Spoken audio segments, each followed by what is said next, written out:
Hey, BookTube Sean here, and today I am doing the coffee book tag. I was tagged in this by Courtagonist, and I will link her tag video below. Okay, so let's get into it. The first question is Black. Name a series that's tough to get into but has hardcore fans. For this, I chose the Gentleman Bastards series. People who are into this series really love it. I have been struggling to read The Lies of Locke Lamora for a long time. I've started it a couple of times. This most recent time, I think I'm about 250, 300 pages into it. And it's not that I don't like it.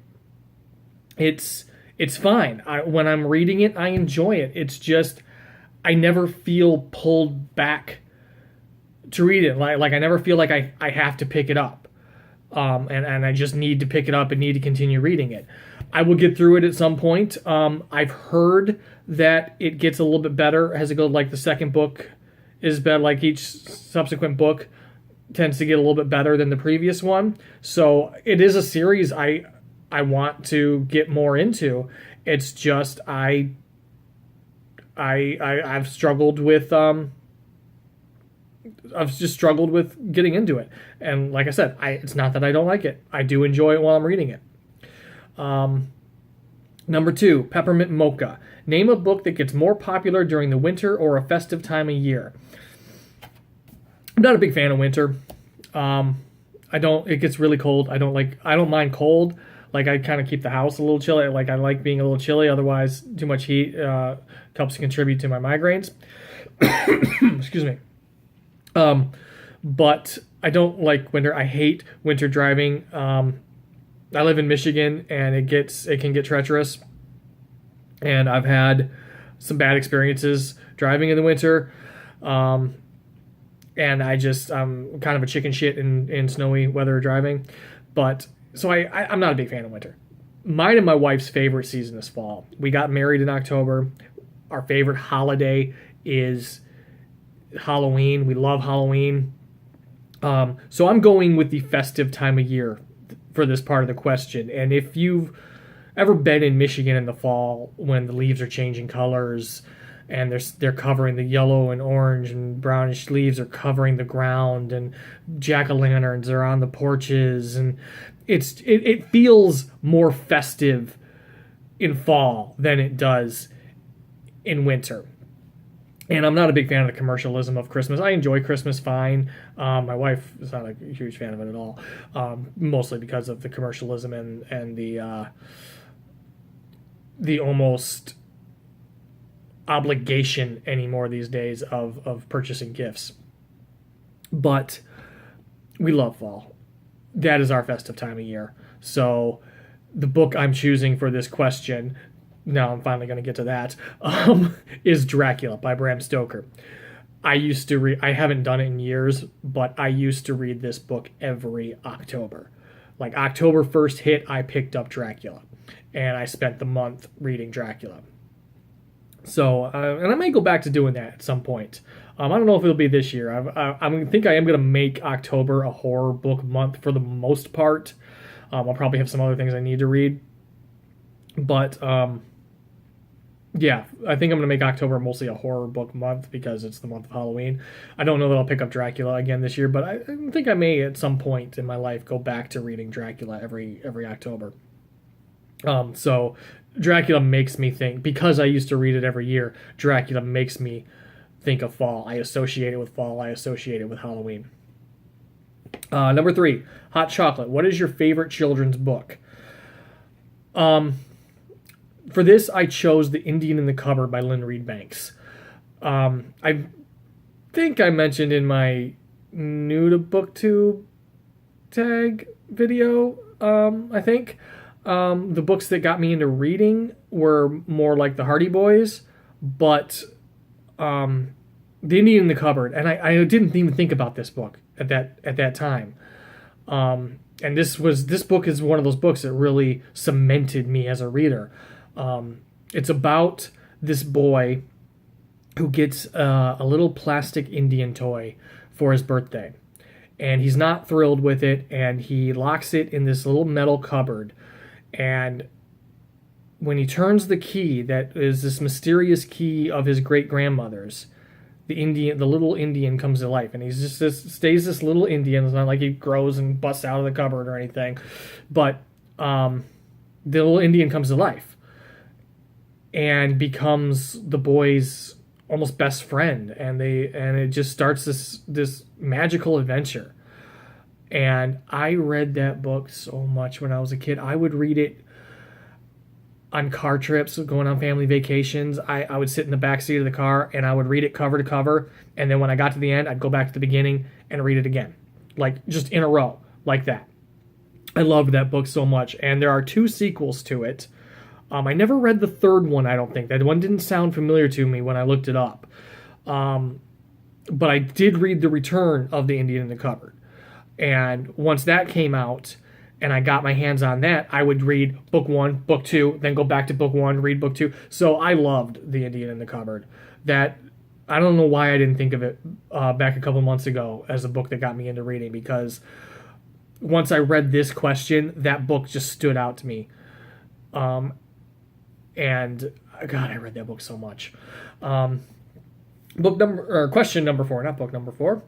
Double shot of espresso. Name a book that kept you on the edge of your seat from start to finish. For this one, I chose Grave Peril by Jim Butcher, book 3 in the Dresden Files. I'm sure there's been other books that have done this, but this is the one that sticks out in recent memory as doing this. That book opens with a bang. Like, it opens with just this great action sequence of Harry Dresden and this archangel going to battle a ghost. And the book just doesn't let up the entire book. And I haven't read much beyond this. I'm still only on book 4 of the Dresden Files.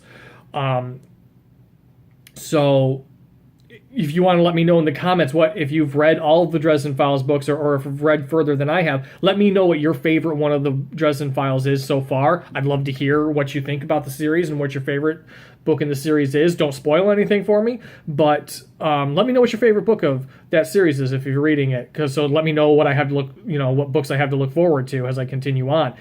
I think they're great, just fun books that are I think they'd be great. I think they're great for a reading slump. I think just to read something easy after difficult or heavy books. But Grave Peril, so far to me, is my favorite of the Dresden Files series. I think it's the one where the stakes are the highest for Harry of the 3 books that I've read. So, like I said, let me know what your favorite Dresden Files book is if you're reading or have read the series. Number 5, pick a Starbucks. Name a book you see everywhere. And I might make some people mad on this one, but I'm not going to talk about this a lot. I chose A Court of Thorns and Roses series by Sarah J. Maas. I am so tired of seeing those books all over BookTube that I don't even like using it because I'm bringing it up another time. That's how tired I am of seeing these books all over BookTube. Number 6, That Hipster Coffee Shop. Give a book by an indie author or shout out. Give a book by an indie author a shout out. If I could read, that would be great. I'm using a book. I haven't read a lot of indie fiction or indie books or indie authors, so I can't come up with one off the top of my head. Because books that I have read that were indie at the time have been picked up by publishers. Like A Crucible of Souls by Mitchell Hogan was an indie book when he published it, but then it was picked up by HarperCollins, I believe. So it's no longer an indie book. So I'm going to go with somebody with a book, and I've mentioned this book in a couple of videos that I want to read it. Michael at Bitten by a Radioactive Book really loved it. Kitty G really loved it. I'm going with Maroda by L.L. McNeil, and I follow her on Twitter, and she is really out there trying to get her book out there, and with 2 booktubers whose opinions I respect, really loving the book. I'm pretty sure it's a book that I'm going to really enjoy, and I want to help her get it out there. It's available on Kindle and in physical form on her website. So yeah, Maroda by L.L. McNeil. 7. Oops, I accidentally got decaf. Name a book you were expecting more from. You've heard me talk about this before. A Head Full of Ghosts by Paul Tremblay. I was expecting that book to be so fantastic, and I know a lot of people really like it. I've watched videos where people really enjoy this book, and it just didn't do it for me. With Stephen King saying it scared the hell out of him, I was really expecting a lot out of this book. And I've said in previous videos, by the end of it, I was wondering how hard it really is to scare Stephen King, because I found it almost boring. There was one part that was a little creepy, to me anyway. And I don't know, maybe it's because maybe I'm desensitized by how much horror I've seen and read, but like the Deep by Nick Cutter, that book was creepy the whole way through. I loved that book. It didn't scare me, but it was, the creep factor of it was enough to make me think it's a really great horror book. I've heard The Troop is better, but and I'm excited to read that at some point. But Head Full of Ghosts, and there was this part in it, that broke up the section, that broke up the different parts of the book, that of this blog post about the reality exorcism show that just didn't seem to serve any purpose. And yeah, I was really expecting more from that book. 8. The Perfect Blend. Name a book or series that was both bitter and sweet, but ultimately satisfying. For this, I'm going with Ready Player One by Ernest Cline. I love Ready Player One. It almost rivals Great Gatsby as my favorite book. I just love it so much. It's part techno thriller. There's without spoiling anything, there's some events that create some bitterness in the main character. There's a love story in it. And I recommend this book to anybody, especially people who are looking to get into sci-fi. This is a perfect gateway book into sci-fi. And the 80s nostalgia. I was a kid in the 80s. I turned 3 in 1980, so 3 to 13 I spent in the 1980s. So a lot of the things talked about in this book I experienced as when they came out. The video games that were talked about in the book, I played them when they came out. So yeah, oh God, I love that book. And that's it. That is the 8 questions on the coffee book tag. Thank you, Courtagonist, for tagging me in this. This was a lot of fun to think about. Because I really had to give this some thought. I didn't have some of these at the ready. I also have written a blog post on my WordPress blog answering these questions, and if you want to go and check that out, I have my WordPress blog linked in the description, and you can see you'll really be able to see the difference in how I describe stuff when I'm talking versus in the written word. And I got some ideas for future blog posts too. So like I said in my weekly wrap up, there'll be some different content on that. But please do go check out my coffee book tag on my WordPress blog too, just to see how I responded in written word to these questions. And that is it. Connect with me on social media, and I wish you all good reading, and I will see you on my next video.